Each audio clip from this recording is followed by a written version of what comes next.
Hi, this is Vinney Chopra. Thank you for again joining on my podcast, Apartment Syndication Made Easy.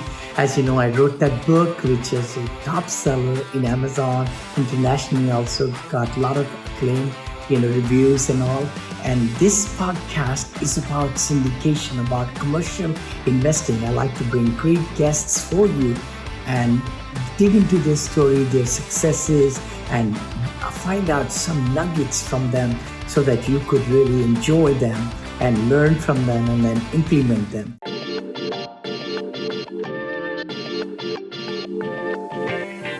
Hi there, guys. This is Vinney Chopra again. As you know, this is Syndication Made Easy. The book I wrote 3 years back became international top seller. And this is the podcast that you see almost every day. There is some posting, sometimes twice or three times on Instagram, on YouTube, and all over. So Vinney Chopra here. Today, I've got great guest here, Christopher Shockowitz, right? Is that right? That's it. Christopher, right here from the Bay Area. I'm right here in Black Hawk Country Club in Danville. And it's so great to meet with Chris. And what we're going to talk about is, let me tell you about most investors, including business owners, spend a lot of time selecting and managing their investments, as we all do. But when it comes time to sell their asset, they think they have only two options. One is pay Uncle Sam. Boy, are we not, always paying that. And number two is pay a charity, so that the taxes are taken off. Now they have a third option, deferred tax. So that's what we're going to dig into it. Chris, share with us, brother. I mean, how did you get started and what this company is and, how you can, I see a lot of memorabilia in the back. Yeah. I love it. So take us away. Sure. Well, I kind of have a crazy background. So I actually worked at Intel Corporation for 25 years. I was a senior leader in various technology organizations in IT. Okay. And when I retired, I got a little bored. So I actually wrote some science fiction novels. That's some of the things behind me are those novels. Okay. Okay. But then I kind of got bored with that and I wanted to really work with people again. And in the meantime, I actually had a house in Santa Clara that I had sold. We had bought it for under $600K. We sold it for $1.7 million. Not bad. But when I was selling it, I was interviewing with realtors to see who my realtor would be. And somebody told me about this guy that did tax deferral. And so I was going, this doesn't sound right to me, right? But I talked to the guy. And he just blew me away. So basically, when I sold my house, I had $1.2 million in profit. I didn't pay a penny in tax on that. And it's sitting in an account that's basically earning me income every year. Oh, wow. Share with our audience. I mean, this is kind of new. I've never had a guest like that who could differ. Yeah. I know I've heard about 1031s. I've heard about, of course, you could do seller financing, if the purchaser is buying, master lease is another way, all those different ways. This is deferred taxes. Can I explain in simple terms? Sure.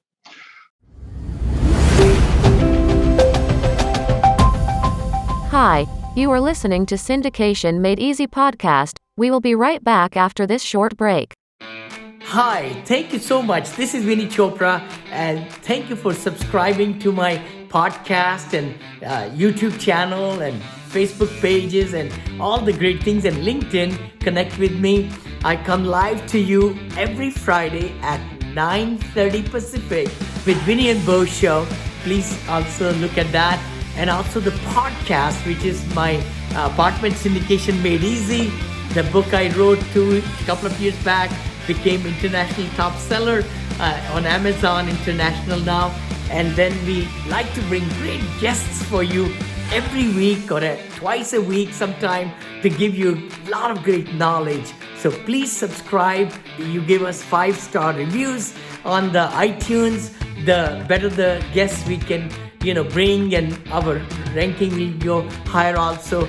Thanks again for following us and really getting the most out of it. Please comment, like, share, because we would love to bring better and better material for you.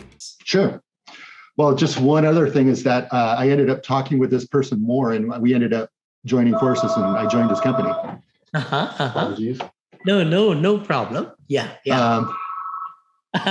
So now we're actually nationwide educators on tax deferral. And so the one that I had actually used, we actually have 14 different strategies that we use, and we can combine them into different ways depending on what a seller is trying to accomplish.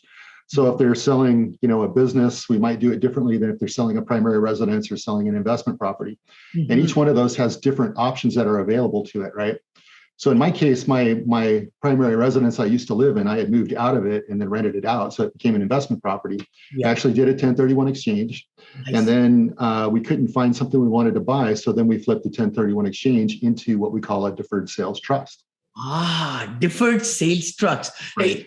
Like the Delaware deferred sales trust? It's different from the Delaware. So the Delaware statutory trust is a good tool. So you can go into a 1031 exchange and then pick a Delaware statutory trust in your identification period. Right. This is different because the Delaware statutory trust is securitized real estate. The deferred sales trust is actually it's similar. If I do a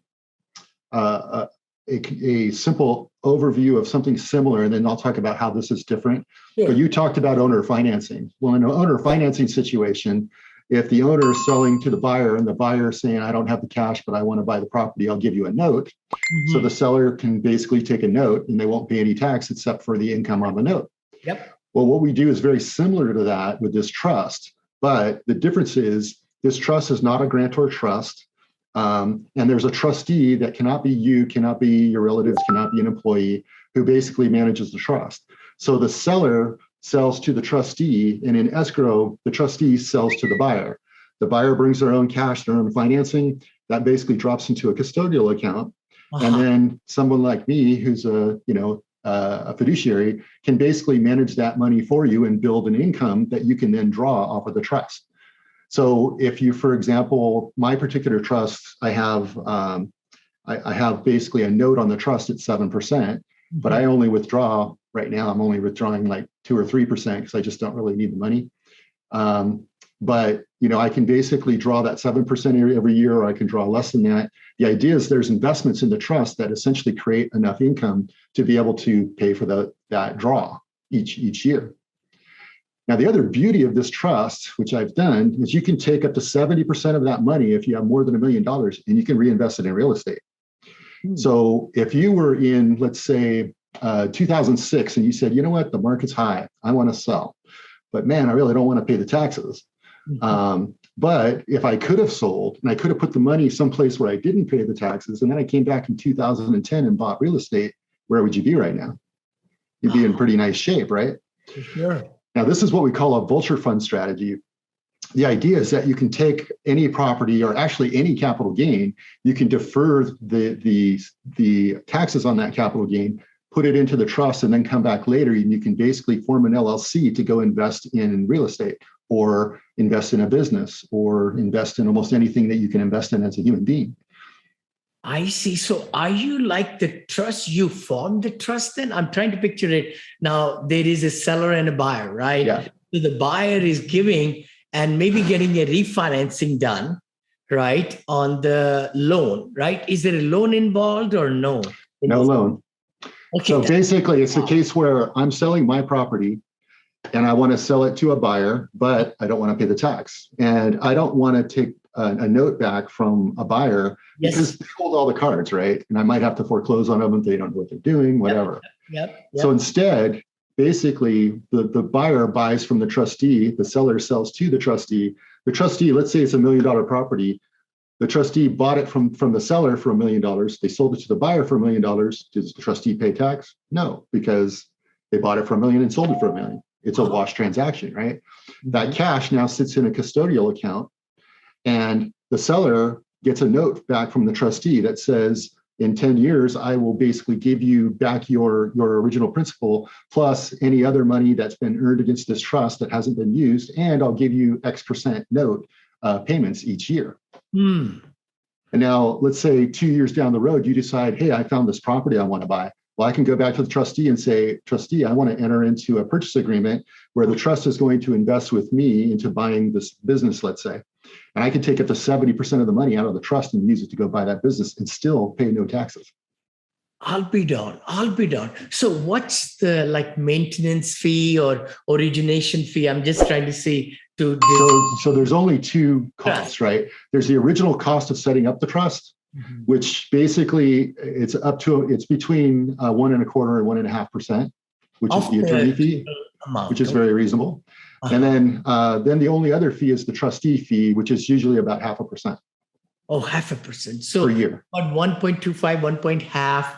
If it's let's say $1 million, I just thought about keep it simple. But is it mostly for residential, like single family, or could it be for a big apartment? It could be the biggest one we did is 125 million building in LA. Oh, in LA. Wow. Yeah. Wow. It was, a big skyscraper. Nice. It can literally be almost any asset. But the key thing is that